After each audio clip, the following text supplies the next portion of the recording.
എല്ലാ കൂട്ടുകാർക്കും unboxing therapy മലയാളത്തിലേക്ക് സ്വാഗതം. അപ്പോൾ ഞാൻ ഇന്നിവിടെ വന്നിരിക്കുന്നത് 2000 രൂപയ്ക്ക് താഴെ ഒരു ബെസ്റ്റ് ഹെഡ്ഫോൺ ആയിട്ടാണ്. അതെ, ബോട്ട് എന്ന കമ്പനിയുടെ ഒരു ഓവർ ഇയർ ഹെഡ്ഫോൺ ആയിട്ടാണ്. ഈ ഹെഡ്ഫോണിൻ്റെ പേര് ബോട്ട് റോക്കേഴ്സ് 560 എന്നാണ്. ഈ വീഡിയോയിൽ നിങ്ങൾക്ക് ഇതിൻ്റെ അൺബോക്സിങ്ങും റിവ്യൂവും നിങ്ങൾക്ക് കാണാം. അപ്പോൾ നിങ്ങൾ ഈ പ്രൊഡക്റ്റിൻ്റെ കൂടുതൽ കാര്യങ്ങൾ അറിയുവാനായി ഈ വീഡിയോ മുഴുവനായി കാണാൻ ശ്രമിക്കുക. ഇങ്ങനെയുള്ള വ്യത്യസ്തമായ പ്രൊഡക്ട്സിൻ്റെ അൺബോക്സിങ്ങും റിവ്യൂവും കാണുവാനായി എൻ്റെ ചാനൽ ഒന്ന് സബ്സ്ക്രൈബ് ചെയ്യുക. തൊട്ടപ്പുറത്തുള്ള ബെല്ലൈക്കൺ ക്ലിക്ക് ചെയ്ത് ഓൾ എന്ന ഓപ്ഷൻ എനേബിൾ ചെയ്തിടുക. എങ്കിൽ ഞാൻ അപ്ലോഡ് ചെയ്യുന്ന വ്യത്യസ്തമായ പ്രൊഡക്ട്സിൻ്റെ വീഡിയോസ് നിങ്ങൾക്ക് നോട്ടിഫിക്കേഷനായി ലഭിക്കുന്നതായിരിക്കും. ഈ വീഡിയോ നിങ്ങൾക്ക് ഇഷ്ടമായാൽ ലൈക്ക് ചെയ്യുക, ഷെയർ ചെയ്യുക, പിന്നെ നിങ്ങളുടെ അഭിപ്രായങ്ങൾ കമൻറ്റ് ചെയ്യുക. ഫ്രണ്ട്സ്, ഞാനിത് വന്ന ദിവസം തന്നെ അൺബോക്സ് ചെയ്തു. ആ വീഡിയോ ഞാൻ എടുത്തു വച്ചിട്ടുണ്ട്. അത് കഴിഞ്ഞ് ഏകദേശം ഒരാഴ്ചയ്ക്ക് ശേഷമാണ് ഞാൻ ഇതിൻ്റെ റിവ്യൂ എടുത്തത്. അപ്പോൾ സെപ്പറേറ്റ് ആയിട്ട് ഇടുന്നതിനേക്കാൾ ഒരുമിച്ചിടാമെന്ന് കരുതി. അപ്പോൾ നമുക്ക് ഇതിൻ്റെ അൺബോക്സിങ്ങിലേക്ക്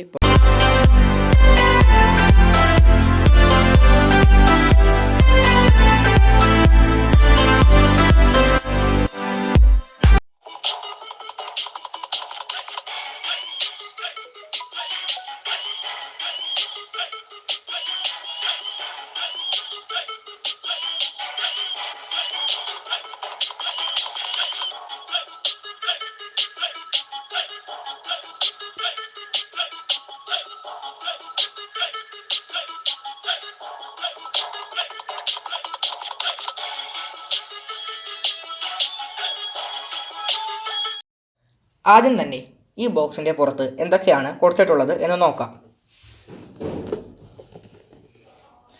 15 hours ബാറ്ററി ലൈഫ്, 400 mAh നല്ല പവർഫുൾ ആയിട്ടുള്ള battery, 40 mm audio drive, dual മോഡാണ്. ബ്ലൂടൂത്ത് വഴിയും ഓക്സ് കേബിൾ വഴിയും നമുക്ക് പ്രവർത്തിക്കാം. ബ്ലൂടൂത്ത് വെർഷൻ 5.0 ആണ് ഇതിൽ വരുന്നത്. വോയിസ് അസിസ്റ്റൻ്റായി ഗൂഗിളും സിറിയും ഉണ്ട്. പിന്നെ ഈ ഹെഡ്ഫോൺ ഫോൾഡബിൾ ആണ്, അഡ്ജസ്റ്റബിളുമാണ്. പിന്നെ ഇതിൽ ഇൻബിൽറ്റ് മൈക്രോഫോണും വരുന്നുണ്ട്. ഈ പാക്കേജ് കണ്ടെയ്ൻ ചെയ്യുന്നത് ഒരു ഓവർ ഇയർ ഹെഡ്ഫോൺ, ഒരു USB ചാർജിങ് കേബിൾ, ഒരു ഓക്സ് കേബിൾ. ഇതൊക്കെയാണ് ഈ ബോക്സിൽ വരുന്നത്. പിന്നെ ഈ ഹെഡ്ഫോണിൻ്റെ power on off button double press ചെയ്താൽ നമുക്ക് വോയിസ് അസിസ്റ്റൻ്റ് ആയ ഗൂഗിളിനെയും സിറിനെയും ലഭിക്കും. അതായത് നമ്മൾ 2 പ്രാവശ്യം ഇതിലെ പവർ ബട്ടൺ പ്രസ് ചെയ്താൽ നമുക്ക് വോയിസ് അസിസ്റ്റൻ്റ് ലഭിക്കും.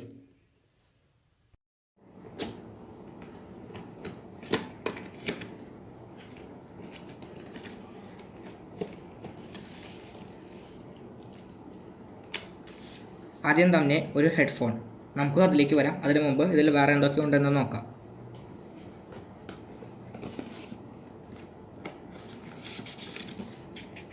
ഒരു ഇൻസ്ട്രക്ഷൻ മാനുവൽ. ബാക്കിയുള്ള ഐറ്റംസ് എല്ലാം ഇങ്ങനെ ഒരു സെപ്പറേറ്റ് പാക്കിങ്ങിലാണ് വരുന്നത്. അതിലെന്തൊക്കെയുണ്ടെന്ന് നോക്കാം. ഒരു വർഷത്തെ വാറണ്ടി കാർഡ്, ഒരു ഓക്സ് കേബിൾ, ദെൻ ഇതുപോലെയുള്ള ഒരു USB ചാർജിങ് കേബിളും. അപ്പോൾ ചിലവർ പറയുന്നുണ്ട് ഈ ചാർജിങ് കേബിളിൻ്റെ ലെങ്ത് കുറവാണ്, അത് ഇതിൻ്റെ ഒരു നെഗറ്റീവ് പോയിൻ്റ് ആണെന്ന്. പക്ഷേ ഇതിന് എന്തോരം ലെങ്ത് കുറവാണോ അത്രയും സ്പീഡിൽ നമ്മുടെ ഡിവൈസുകളിൽ ചാർജ് കയറും. ഇനി നമുക്ക് ഹെഡ്ഫോൺ നോക്കാം. ആദ്യം തന്നെ നല്ലൊരു ലുക്കാണ് ഈ ഹെഡ്ഫോണിന് വരുന്നത്. ഇതിൻ്റെ ലെഫ്റ്റ് സൈഡിൽ ബോട്ട് എന്ന കമ്പനിയുടെ ഒരു ലോഗോ കൊടുത്തിട്ടുണ്ട്. പിന്നെ ഈ സൈഡിൽ പ്രത്യേകിച്ച് കാര്യമായിട്ടൊരു സ്വിച്ചോ പോർട്ടുകളോ ഒന്നും തന്നെയില്ല. റൈറ്റ് സൈഡിലാണ് ഇതിൻ്റെ പോർട്ടുകളും സ്വിച്ചുകളും എല്ലാം വരുന്നത്. ആദ്യം തന്നെ ഒരു പവർ ഓൺ ഓഫ് ബട്ടൺ, പിന്നെ volume up and down button, പിന്നെ ട്രാക്ക് മാറ്റുന്ന 2 ബട്ടൺസ് ഉണ്ട്. ദെൻ ഒരു ഓക്സ് പോർട്ട്, പിന്നെ ഇവിടെയായിട്ട് ഒരു USB ചാർജിങ് പോർട്ട്, ഒരു LED ഇൻഡിക്കേഷൻ ലൈറ്റ്, പിന്നെ ഒരു മൈക്കും. ഇതൊക്കെയാണ് ഈ ഹെഡ്ഫോണിൽ വരുന്നത്. ഈ ഹെഡ്ഫോൺ ഞാൻ വാങ്ങാനുള്ള മെയിനായിട്ടുള്ള ഒരു റീസൺ എന്താണെന്ന് പറഞ്ഞാൽ, ഒന്നാമതായി ഈ ഭാഗത്ത് കൊടുത്തിട്ടുള്ള ഈ മെറ്റൽ ഫിനിഷ്, ഇത് ഈ ഹെഡ്ഫോണിന് നല്ല സ്ട്രെങ്ത് കൊടുക്കുന്നുണ്ട്. പിന്നെ നല്ല ബിൽഡ് ക്വാളിറ്റിയും. രണ്ടാമതായി ഇതിൽ നിന്ന് വരുന്ന സൗണ്ട് നല്ല അടിപൊളി സൂപ്പർ സൗണ്ടാണ് ഇതിൽ നിന്ന് വരുന്നത്. പിന്നെ ഈ ഹെഡ്ഫോൺ വരുന്നത് 2 വ്യത്യസ്തമായ നിറങ്ങളിലാണ്.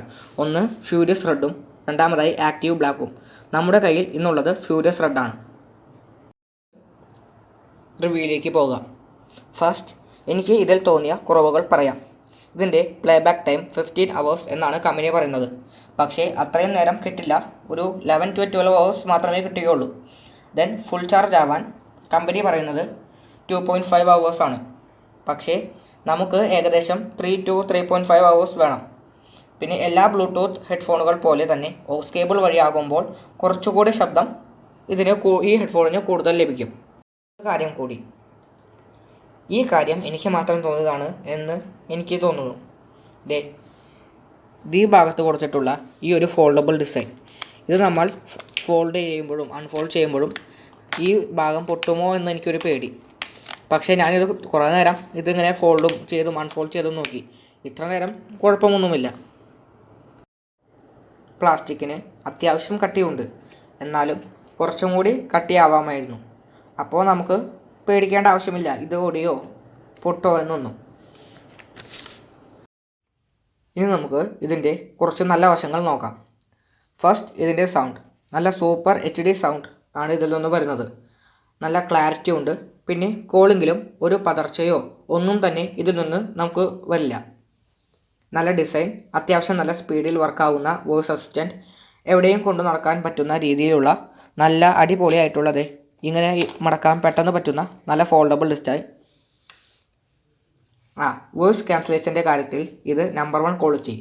ഒരു തരി ശബ്ദം പോലും ഇത് വെച്ചാൽ പുറത്തു നിന്നും കേൾക്കില്ല. ദെൻ TVയുമായി കണക്ട് ചെയ്യുമ്പോൾ നല്ല ഒരു ഡീസൻറ്റ് സൗണ്ട് ഇതിൽ നിന്നും ലഭിക്കും. എന്തുകൊണ്ടും ഒരു നല്ല ഹെഡ്ഫോണാണ് ഈ ബോട്ട് റോക്കേഴ്സ് 560. അപ്പോൾ നിങ്ങൾ ഒരു ഹെഡ്ഫോൺ വാങ്ങാൻ ആഗ്രഹിക്കുന്നുവെങ്കിൽ, അതും 2000 രൂപയ്ക്ക് താഴെ, ഇതാണ് ബെസ്റ്റ് ചോയ്സ്. പിന്നെ ഇതിൻ്റെ പ്രൈസ് വരുന്നത് 1699 രൂപയാണ്. ആ പ്രൈസിന് ഇത് ശരിക്കും ഒരു സൂപ്പർ ഹെഡ്ഫോൺ തന്നെയാണ്. പോരാത്തതിന് ഇത് ഹെഡ്ഫോണുകളുടെ ബ്രാൻഡുകളിൽ ടോപ്പ് ബ്രാൻഡായി നിൽക്കുന്ന ബോട്ട് എന്ന കമ്പനിയുടേതാണ്. അതുകൊണ്ട് ഒട്ടും തന്നെ പേടിക്കണ്ട. ഈ പ്രൊഡക്റ്റ് വാങ്ങാനുള്ള ലിങ്ക് ഞാൻ ഡിസ്ക്രിപ്ഷനിൽ കൊടുക്കാം. താല്പര്യമുള്ളവർക്ക് അത് വാങ്ങാവുന്നതാണ്. ഇതാണ് നമ്മുടെ ഇന്നത്തെ വീഡിയോ. എല്ലാവർക്കും ഇഷ്ടമായി എന്ന് കരുതുന്നു. ഇഷ്ടമായാൽ ലൈക്ക് ചെയ്യുക, ഷെയർ ചെയ്യുക. അത് കഴിഞ്ഞ് നിങ്ങളുടെ അഭിപ്രായങ്ങൾ കമൻറ്റ് ചെയ്യുക. പിന്നെ ഇങ്ങനെയുള്ള വ്യത്യസ്തമായ പ്രൊഡക്റ്റിൻ്റെ വീഡിയോസ് കാണുവാനായി എൻ്റെ ചാനൽ ഒന്ന് സബ്സ്ക്രൈബ് ചെയ്യുക. അടുത്ത പ്രൊഡക്റ്റിൻ്റെ അൺബോക്സിങ്ങും റിവ്യൂവുമായി ഞാൻ വരാം. ഈ വീഡിയോ ഇത്രയും നേരം കണ്ടിരുന്ന എൻ്റെ എല്ലാ കൂട്ടുകാർക്കും നന്ദി.